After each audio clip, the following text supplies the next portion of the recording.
Welcome back to the Demon Slayer Gaming Channel. Today we're going to be continuing our Final Fantasy XIV Dungeon Guide series. We're going to be taking a look at the first dungeon in the Heavensward expansion, the Dusk Vigil.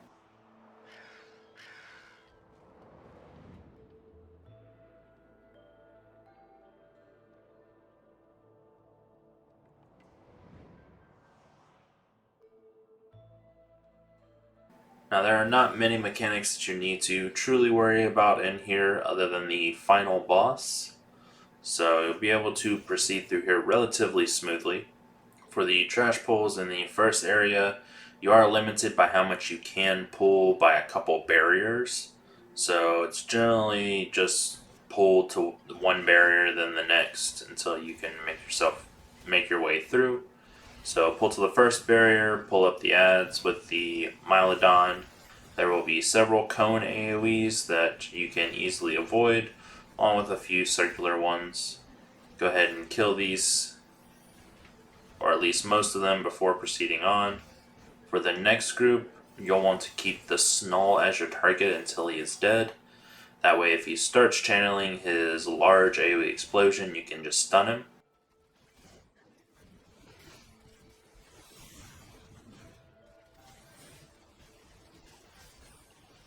For the second barrier, you can pull the Mylodon with the next units.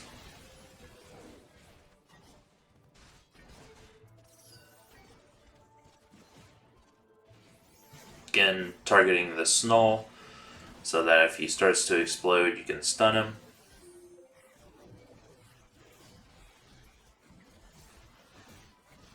Once all the units are dead, a final Mylodon will jump down. This one will drop a key once you kill him. Once you pick up the lever, you'll go use it on the damaged winch. And this will open up the first boss fight. For the first boss, most of your team is going to want to spread out, as he does turn to a random party member and start hitting them with several AoEs. So it's good for them to be spread out a bit so it only hits one person at a time, as it's pretty much unavoidable. But whoever gets the target crosshairs on him will get targeted by a knockdown effect. Shortly afterwards, we'll get hit with a pull in and then a knockback. All of these abilities are unavoidable. He does do frontal cone AoEs, so you'll want to keep him facing away from the party. He does have a circular AoE around him that you'll want to just move out of. If you see him casting Rout, which is a line AoE towards the party member who was knocked down, then you'll want to get in between him to share the damage. The Prehistoric Trumpet is just a large AoE that will need to be healed through. After he uses Rout the first time, he'll start using it after the other AoEs. So he'll knock someone down, he'll pull them in, knock them back, and then use Rout. So you'll want to let the first part of the AoEs go off and then jump in between to absorb some of the damage from Rout.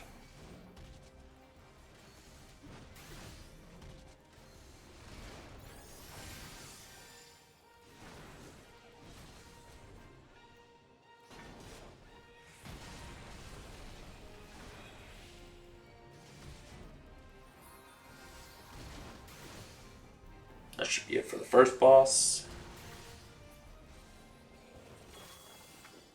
For the next area, there will be several units that, once you get into this hallway, will come alive and start attacking your team. So even though it looks like you don't have that many units, there are going to be other enemies that will come out of the woodworks at you. So make sure not to overpull on accident here. Stop in this first doorway, AoE all the units down, then proceed to the doorway at the end of the hall. This will cause units in all the rooms to resurrect and come at you. Allow them to come to you, don't try going towards them. So just pick up the officer that's already here, and then allow all the conscripts to gradually work their way towards you.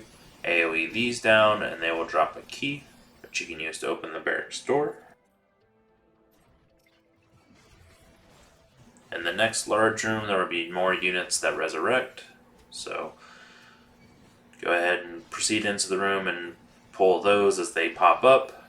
Once those are dead, there will be several more that come back to life, along with ones that are in different rooms. So best thing is just to wait right here and allow them all to come to you. Once you have all of them, you'll just AoE them down. Get another key to open up the Lord Commander's seat for this second boss.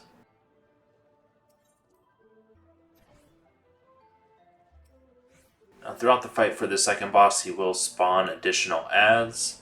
You want to pull the boss away from these adds, as whenever they come to life, they do give AoE buffs to anyone that is around them. He has a circular AoE around him that you'll just want to step out of to avoid. When he casts Brain Drain, it's a large AoE that will just need to be healed through, and this is what will resurrect the other units that are in the area, causing them to provide buffs to everyone around them. Your team should be killing these adds first, as he spawns more adds based on his percentage of HP, not the time in the fight. So you don't want to just burn the boss down, as you'll get multiple rows of adds. So the first Brain Drain will spawn 2 melee units. The second Brain Drain will spawn 2 caster units. The melee units provide a damage up buff for him, whereas the caster units provide a haste buff. So you can tell if he was to get hit with a few of these buffs, then he would proceed to deal more damage faster, which just makes the fight more troublesome. The third Brain Drain will spawn 2 of each type of unit.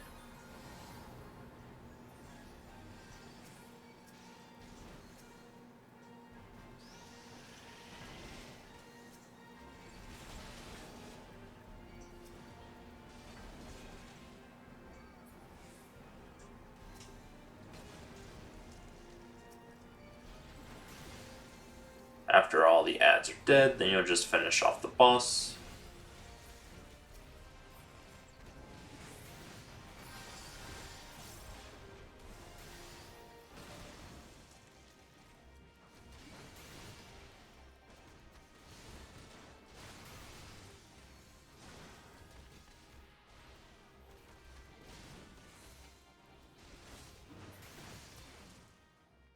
For the next area, there will be a couple ranged adds, along with areas that do a frostbite effect. So you'll want to make sure that you're not standing inside of the blizzard type areas that will continuously affect you with the frostbite. But you'll want to make sure that you're breaking line of sight on the sprites and the ice trap, so that you're pulling the ranged units to you. So for the first area, pull the ice trap around the door, and then pull the sprites back around the other side so that they all group up for you. So cause the first door to open.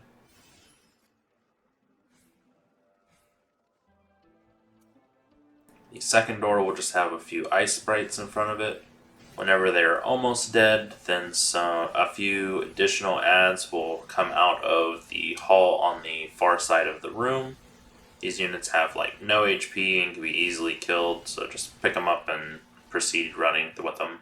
Now the last area, the blizzard with the frostbite, will be covering the entire platform, so there's nowhere for you to run unless you want to take them all the way back to behind the door that you just came out of. So you will have to tank this one in the frostbite. Just your healer should be able to heal through it, no issues.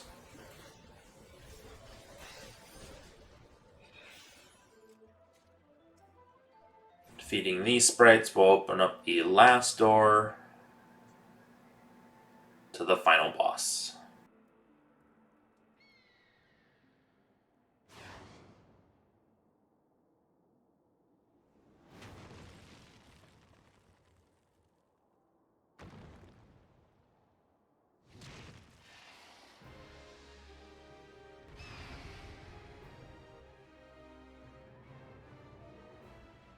Now for the final boss, there will be several mechanics to watch out for.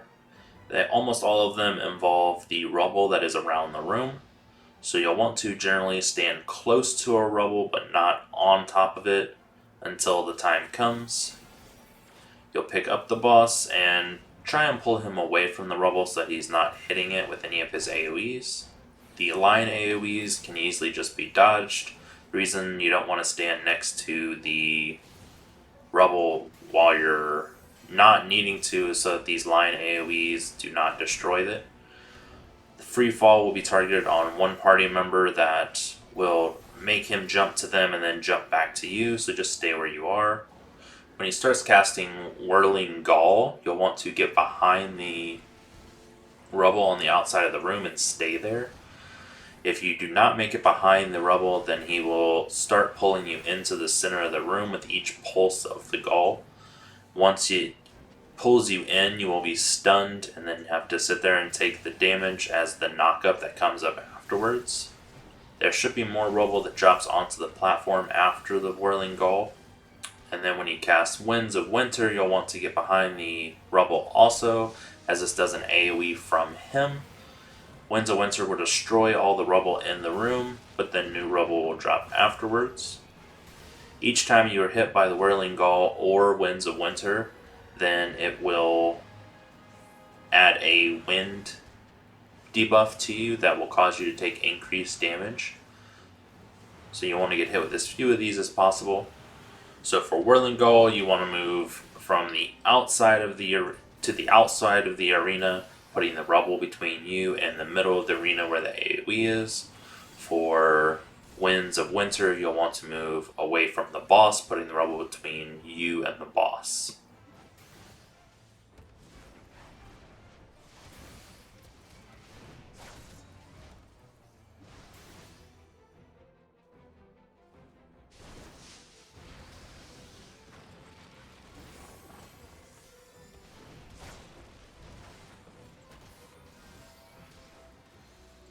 If you do get caught out with one of the galls, you can pop your sprint and continue to run in between its pull-ins, and you should be able to make it out okay, as long as you're not too close to it.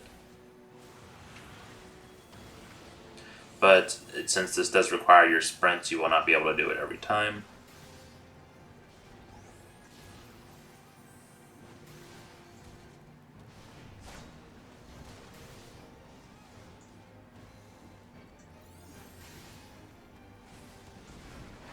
And that should be it for the Dusk Vigil. I hope this helped a few of you out. If it did, please make sure to like the video and subscribe to the channel, and I will catch you on the next one.